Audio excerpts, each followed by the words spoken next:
അപ്പോൾ നമുക്ക് നമ്മുടെ വറുത്തരച്ച മുട്ടക്കറി ഉണ്ടാക്കാൻ തുടങ്ങാം. ആദ്യം നമുക്ക് വറുത്തരയ്ക്കാനുള്ള സാധനങ്ങളൊക്കെ റെഡിയാക്കി എടുക്കാം. അപ്പോൾ ഞാനിവിടെ ഒരു ചീനച്ചട്ടി വെച്ചിട്ടുണ്ട്. അതിലേക്ക് കുറച്ച് വെളിച്ചെണ്ണ ഒഴിച്ചു കൊടുക്കാം. വെളിച്ചെണ്ണ തന്നെ ഒഴിക്കണേ. ഇപ്പം നമ്മുടെ എണ്ണ ചൂടായിട്ടുണ്ട്. ഇതിലേക്ക് ഒരു ചെറിയ കഷ്ണം ഇഞ്ചി, കുറച്ച് ചെറിയ ഉള്ളി, ഒരു 3 എണ്ണം മതിയാകും കേട്ടോ. പിന്നെ ഒരു 4 വെളുത്തുള്ളി അല്ലി. ഇതെല്ലാം കൂടെ ഇട്ടൊന്ന് വഴറ്റി കൊടുക്കാം. ഇനി ഇതിലേക്ക് നമുക്ക് തേങ്ങ ചേർത്ത് കൊടുക്കാം. ഞാനിവിടെ ഒരു അരമുറി തേങ്ങയാട്ടോ എടുത്തേക്കണേ. 3/4 കപ്പ് തൊട്ട് 1 കപ്പ് വരെ നമുക്ക് തേങ്ങ ചേർക്കാവേ. ഇനി ഇത് നന്നായിട്ടൊന്ന് വറുത്തെടുക്കണം. നല്ല ബ്രൗൺ കളർ ആവുന്ന വരെ നമുക്കൊന്ന് വറുത്തെടുക്കണം. മീഡിയം ഫ്ലെയിമിൽ വെച്ച് വേണം വറുത്തെടുക്കാൻ. ഇപ്പം നമ്മുടെ തേങ്ങ ഒരു പാതി മൂപ്പായിട്ടുണ്ട്. കണ്ടോ, കളറൊക്കെ ഒന്ന് ചേഞ്ച് ആയിട്ടുണ്ട്. ഇനി ഇതിലേക്ക് കുറച്ച് കറിവേപ്പില ഇട്ട് കൊടുക്കാം. ഒരു തണ്ട് മതിയാകും. പിന്നെ വേണ്ടത് ഒരു 1/2 ടീസ്പൂൺ കുരുമുളക്. അപ്പം നിങ്ങളുടെ കയ്യിൽ കുരുമുളക് മുഴുവനേ ഉള്ളതില്ലെങ്കിൽ പൊടിയായാലും ഇട്ടാൽ മതി. അത് നമ്മൾ പൊടികളൊക്കെ ചേർക്കുമ്പോൾ ആ സമയത്ത് ചേർത്താൽ മതി കേട്ടോ. അതേപോലെ തന്നെ 1/2 ടീസ്പൂൺ പെരിഞ്ജീരകം. ഇപ്പോൾ പെരിഞ്ജീരകം മുഴുവനേ ഉള്ളതില്ലെങ്കിൽ പൊടി ഇടുമ്പോൾ ഇട്ടാൽ മതി. ഇപ്പം നമ്മുടെ തേങ്ങ റെഡി ആയിട്ടുണ്ട്. ഇനി തീ ഓഫ് ചെയ്തിട്ട് നമുക്ക് പൊടികളൊക്കെ ചേർത്ത് കൊടുക്കാം. അല്ലെങ്കിൽ പെട്ടെന്ന് അങ്ങ് കരിഞ്ഞു പോകും. നമുക്ക് പൊടി ചേർത്തതിന് ശേഷം തീ കത്തിച്ചിട്ട് ഒന്ന് മൂപ്പിച്ചെടുത്താൽ മതി. ഇപ്പം ഞാൻ തീ ഓഫ് ചെയ്തു. ഇതിലേക്ക് ഒരു 1/2 ടീസ്പൂൺ കാശ്മീരി ചില്ലി പൗഡർ ഇട്ട് കൊടുക്കാം. ഇതൊരു കളറിന് വേണ്ടി ചേർക്കണം കേട്ടോ. അപ്പം നിങ്ങളുടെ കയ്യിൽ ഇല്ലെങ്കിൽ പ്രശ്നമില്ല. ഇതേപോലെ തന്നെ 1/2 ടീസ്പൂൺ എരിവുള്ള മുളക് പൊടി, 1 ടീസ്പൂൺ മല്ലിപ്പൊടി, പിന്നെ കുറച്ച് മഞ്ഞൾപ്പൊടി. ഇനി നമുക്ക് തീ കത്തിക്കാം. എന്നിട്ട് ചെറു തീയിൽ വെച്ച് നമുക്ക് ഈ പൊടികളൊക്കെ ഒന്ന് മൂപ്പിച്ചെടുക്കാം. നമ്മുടെ പൊടികളുടെ പച്ചമണമൊക്കെ ഒന്ന് മാറണം. ഹൈ ഫ്ലെയിമിൽ വെക്കരുത്, എപ്പോഴും സിമ്മിൽ വെച്ച് തന്നെ ഇളക്കി കൊടുക്കുക. അപ്പോൾ നമ്മുടെ പൊടികളുടെ പച്ചമണമൊക്കെ ഒന്ന് മാറിയിട്ടുണ്ട്. ഇനി നമുക്ക് തീ ഓഫ് ചെയ്യാം. തീ ഓഫ് ചെയ്തിട്ട് ഇത് വേറൊരു പാത്രത്തിലേക്ക് മാറ്റാം, ചൂടാറാൻ വേണ്ടി. ഈ പാത്രത്തിൽ തന്നെ വച്ചിരുന്നാൽ നമ്മുടെ പാത്രത്തിൻ്റെ ചൂട് കൊണ്ട് നമ്മുടെ പൊടികളൊക്കെ കരിഞ്ഞു പോകും. അത് കാരണം വേറൊരു പാത്രത്തിലേക്ക് മാറ്റി കൊടുക്കുക. അതിനുശേഷം നന്നായിട്ട് ചൂടാറിയതിന് ശേഷം നല്ല മഷി പോലെ ഇതൊന്ന് അരച്ചെടുക്കണം. അപ്പോൾ ഇത് ചൂടാറുന്ന വരെ നമുക്ക് വെയിറ്റ് ചെയ്യാം. അപ്പം നമ്മുടെ അരപ്പ് ചൂടാറുന്ന സമയം കൊണ്ട് നമുക്ക് നമ്മുടെ ഉള്ളിയൊക്കെ ഒന്ന് വഴറ്റിയെടുക്കാം. ഇപ്പോൾ ഒരു പാത്രം വയ്ക്കുക. അതിലേക്ക് കുറച്ചുകൂടി വെളിച്ചെണ്ണ ഒഴിച്ചു കൊടുക്കാം. എണ്ണ ഒന്ന് ചൂടായിട്ട് വരട്ടെ.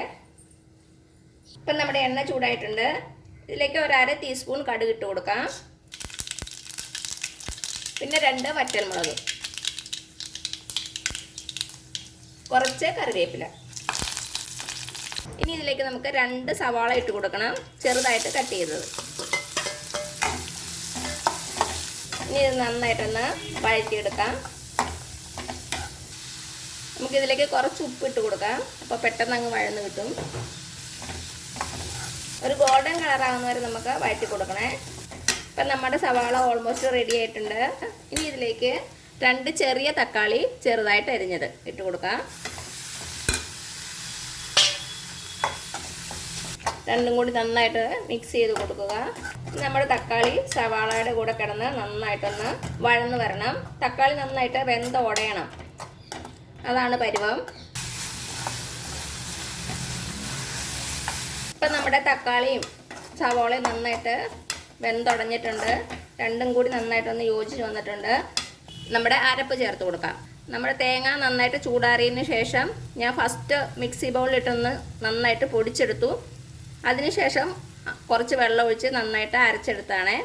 ആദ്യമേ ഒത്തിരി വെള്ളം ഒഴിച്ച് അരയ്ക്കരുത്, അപ്പം നമ്മുടെ തേങ്ങ നന്നായിട്ട് അരയത്തില്ല. ഇനി നമ്മുടെ അരപ്പ് ഇതിലേക്ക് ചേർത്ത് കൊടുക്കാം.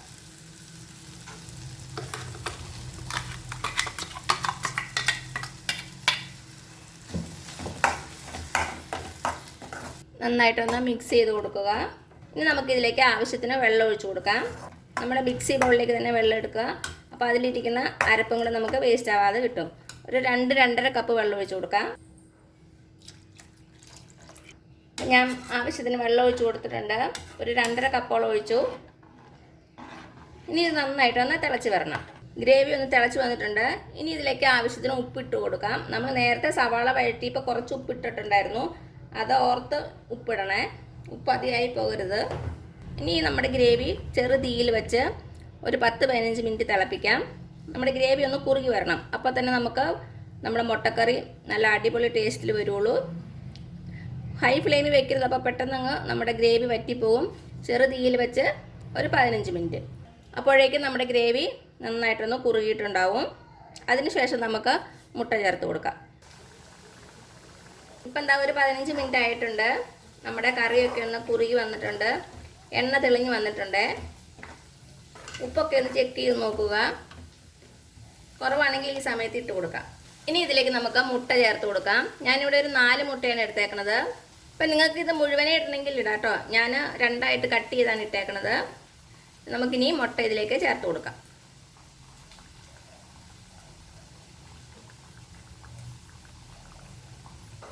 പതുക്കെ ഒന്ന് ഇളക്കി കൊടുക്കുക.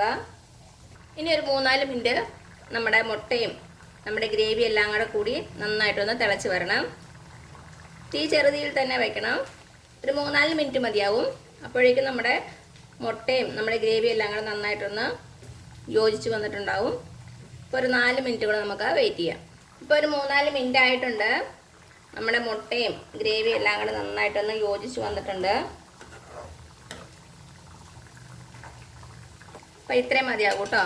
ഇനി നമുക്ക് അവസാനമായിട്ട് കുറച്ച് കറിവേപ്പില കൂടെ ഇട്ട് കൊടുക്കാം. ഇനി ആ തീ ഓഫ് ചെയ്യാണ്. ഇനി ഇതൊരു 10 മിനിറ്റ് നമുക്ക് അടച്ച് വെച്ചതിന് ശേഷം സെർവ് ചെയ്യാം. 10 മിനിറ്റ് കഴിയുമ്പോൾ കുറച്ചുകൂടി ഒന്ന് കുറുകും കേട്ടോ. അപ്പോൾ ഇത്രയേ ഉള്ളൂ നമ്മുടെ നാടൻ രീതിയിലുള്ള വറുത്തരച്ച മുട്ടക്കറി. അപ്പോൾ എല്ലാവരും ഒന്ന് ട്രൈ ചെയ്ത് നോക്കുക. അപ്പത്തിൻ്റെ കൂടെയും ഇടിയപ്പത്തിൻ്റെ കൂടെയും ചപ്പാത്തിയുടെ കൂടെയും ചോറിൻ്റെ കൂടെയൊക്കെ നമുക്ക് കഴിക്കാൻ പറ്റിയൊരു മുട്ടക്കറിയാണിത്. അപ്പോൾ എല്ലാവരും തയ്യാറാക്കി നോക്കുക. എന്നിട്ട് അഭിപ്രായങ്ങളൊന്നും അറിയിക്കാൻ മറക്കരുത്. ഞാൻ നേരത്തെ മുട്ടയുടെ റെസിപ്പീസ് അപ്ലോഡ് ചെയ്തിട്ടുണ്ട്. ഞാൻ അതിൻ്റെ ലിങ്ക് താഴെ കൊടുക്കാം. കാണാത്തവരൊന്ന് കണ്ടു നോക്കുക.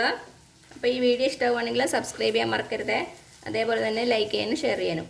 അപ്പോൾ ഇനി പുതിയൊരു വീഡിയോ ആയിട്ട് വരുന്നവരേക്കും thank you so much. By.